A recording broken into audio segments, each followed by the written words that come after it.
بسم اللہ الرحمن الرحیم۔ السلام علیکم ورحمۃ اللہ وبرکاتہ۔ عابد راجہ چینل کی طرف سے آج میں اپنے دوستوں کو رسول اللہ صلی اللہ علیہ وآلہ وسلم کا ایک فرمان بتاؤں گا کہ سفر کی موت کیا ہے۔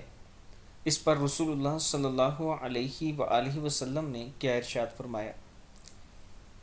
حضرت ابن عباس رضی اللہ تعالی عنہ فرماتے ہیں کہ رسول اللہ صلی اللہ علیہ وآلہ وسلم نے ارشاد فرمایا، سفر کی موت شہادت ہے۔ ابن ماجہ کی حدیث ہے۔ رسول اللہ صلی اللہ علیہ وآلہ وسلم نے ارشاد فرمایا، سفر کی موت شہادت ہے۔ ابن ماجہ کی حدیث ہے۔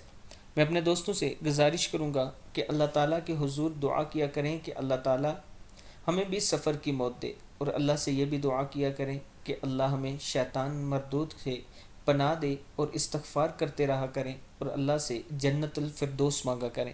جب بھی ہاتھ اٹھائیں اللہ تعالیٰ سے جنت الفردوس مانگا کریں۔ آپ دوستوں نے اس ویڈیو کو آگے ضرور شیئر کرنا ہے۔ السلام علیکم ورحمۃ اللہ وبرکاتہ۔